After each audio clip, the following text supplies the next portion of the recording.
Saint Thomas Aquinas. He lived in the 13th century and he is the patronage of academics, universities, scholars. And he was born to an aristocratic family in southern Italy. And he wanted to become a mendicant friar. But there was opposition against it also by his own brothers. They locked him up for a year that he might maybe change his mind, but he didn't.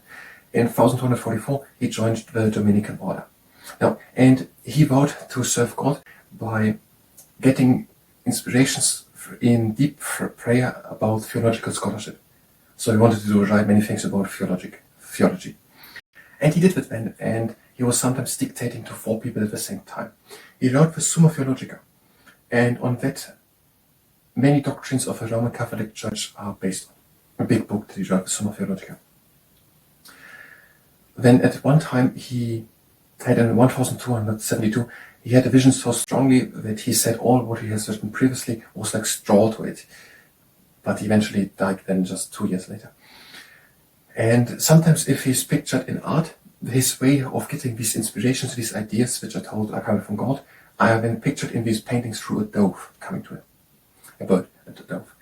Now, and he also worked on a system of celestial spirits, on angels. And he said there were three hierarchies with 9 orders. And the closest order to humans, the ninth order, were guardian angels. And they were the essence of disembodied intelligence.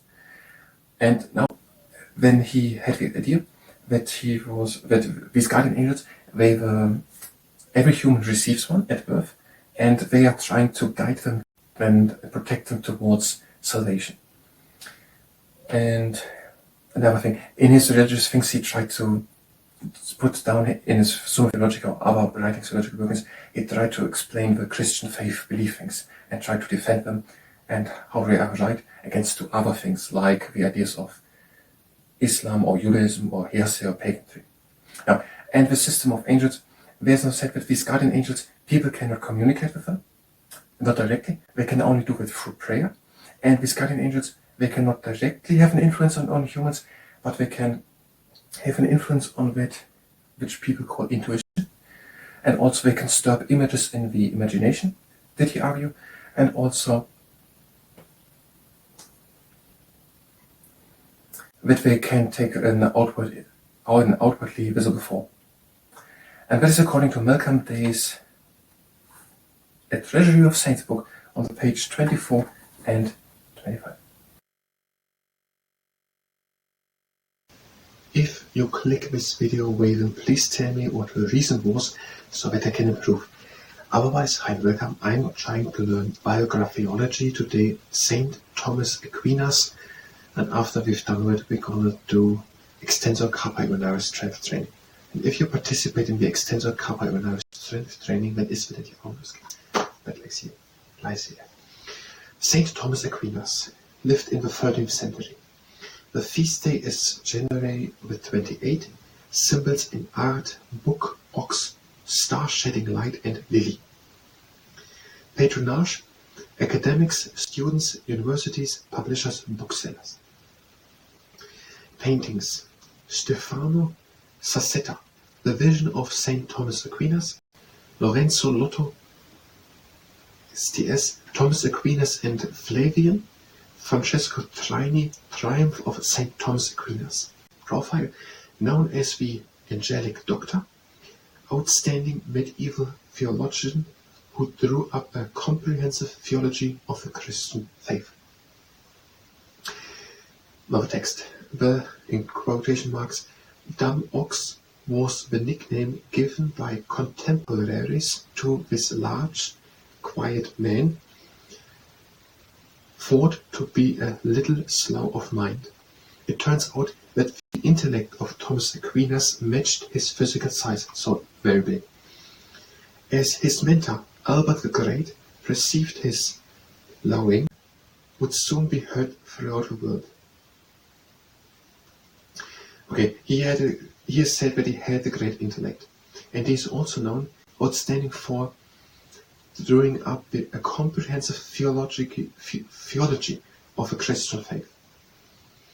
He was born into an aristocratic Italian family near Aquino in the south, and his university aspirations to be a mendicant friar, I don't know what a friar is, who would live by begging alms, were not really accepted. Okay, he wanted to live as a mendicant friar, and that is someone who lives just on alms, and that was not well seen by the people around him. Indeed, he was pursued by his own brothers and locked up at home for a year to make him come to his senses. However, he could not be dissuaded. That means it was not possible to change his mind, and he joined the Dominican order in 1244. When he was 19. Okay, he wanted to live as, he had the aspiration to live as a mendicant friar, which was not accepted. He was by his own brothers locked up for 1 year, but nevertheless, he did not change his mind, and he joined the Dominican order in 1244. Aquinas vowed to serve God by theological scholarship inspired through deep prayer. He considered that the fruits of a contemplative life should not be kept to oneself but shared with others, and he put forth a torrent of theological insight, dictating, so it is said, to up to 4 secretaries at one sitting. Okay, he wanted to get inspiration through deep prayer, so he was praying deeply, and the words which he when got, he was writing down or dictating to up to 4 people, writing them down. And he considered that these things which he received should not be kept to the person themselves, but be shared with the others, so therefore written down. At this time, Islamic scholars were espousing their religious ideas using the logic of ancient Greek philosophers such as Aristotle. Aquinas responded in kind. He defended the Christian faith and argued against Islam, Judaism, heresy, and paganism. I don't know what it is. Paganism. This work was followed by his supreme exposition of a Christian standpoint, Summa Theologica, which ran to 5 volumes and covered such matters as God, creation, angels, human nature, happiness, sin, and virtues. It has been used by the Roman Catholic Church ever since as its standard statement of doctrine. Okay, during the time also other people were scholars in the religion of Islam, but Thomas Aquinas spoke against them, responded, and he also brought them out works about Christian faith, defending Christian faith against Islam, Judaism, heresy, and paganism. He brought out a big book with the title Summa Theologica, which is about God, creation, angels, human nature, happiness, sin, and virtue, and that is a big part of the doctrines on which the Roman Catholic Church is based. In 1272, while in Naples, he received a vision of God that was so overwhelming that he is reputed to have said that all he had written was like straw in comparison to what he had seen. He died soon afterwards of a stroke and probably exhaustion. Okay, it is said that in 1272 he had a vision which was, according to his own words, bigger than everything he ever got in deep prayer. As inspiration, he then had a stroke and died soon afterwards.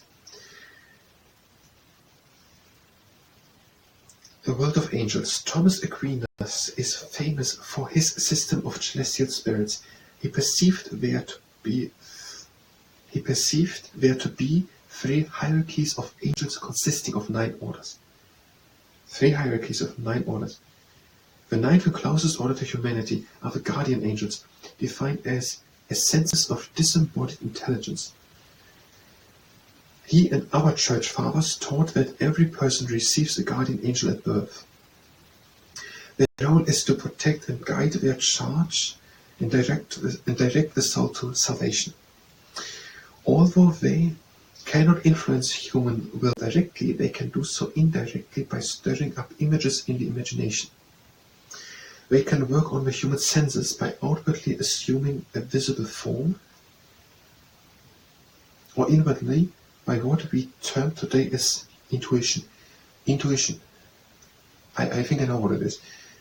And having the intuition to do with one or the other thing, but I don't know what it is. Doing things basically without having them planned, being able to do them just like that, based on previous experience, but I don't know what is exactly meant here. People can communicate their thoughts and wishes to angels only through prayer. Angels would otherwise remain ignorant of them. Okay. He and also some other people now thought about and found out and are now standing up for this position that there are different types of angels in 3 hierarchies with 9 orders. I think order makes 9 like that.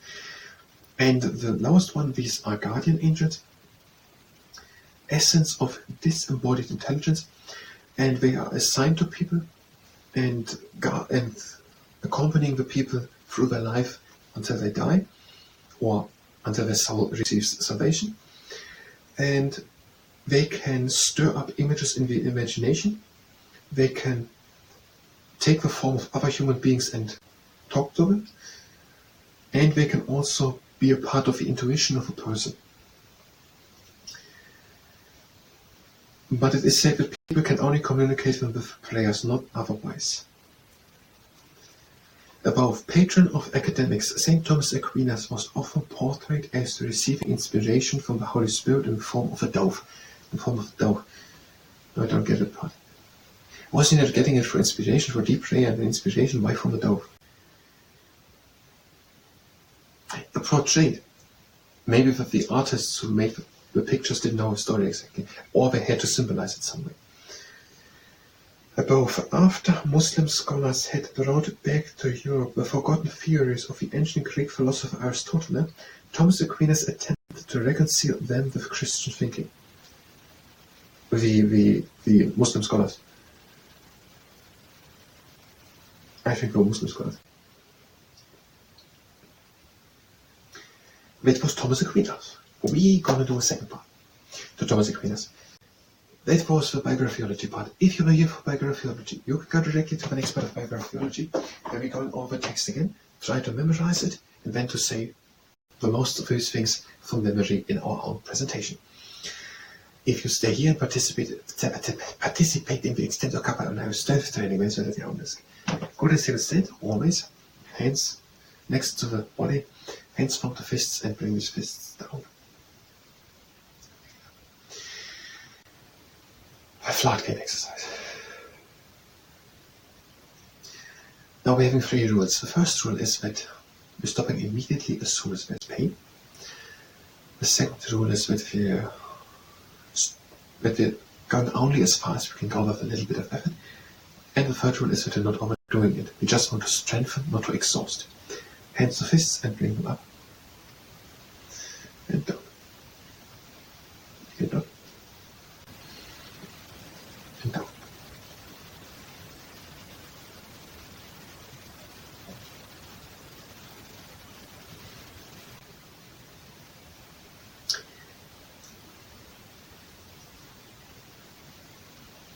Now, you can use a t-shirt, a sock, towel, whatever. Press onto it with moderate force or good force and bring the fist down. Now, press all the time with all 5 fingers equally, evenly balanced, because you want to strain the extensor carpal ulnaris muscle and tendon. And again.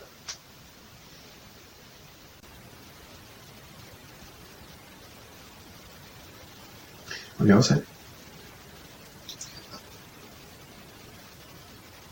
Again down.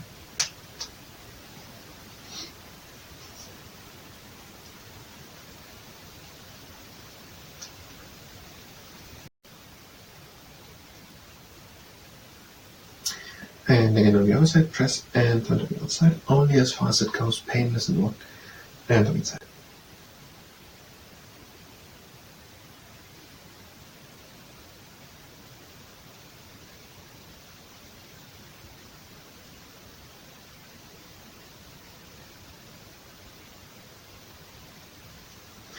And with your hand inside. And outside.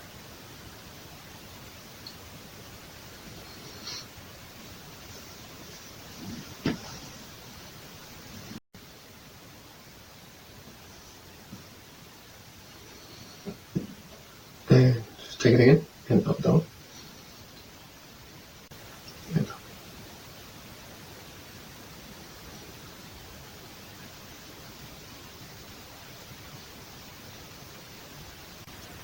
Other hand.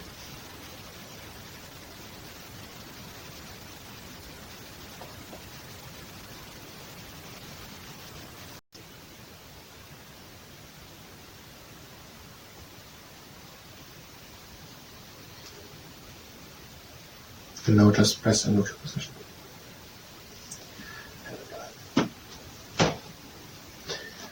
And that was the extensor carpal nerve strength training. Thank you very much, and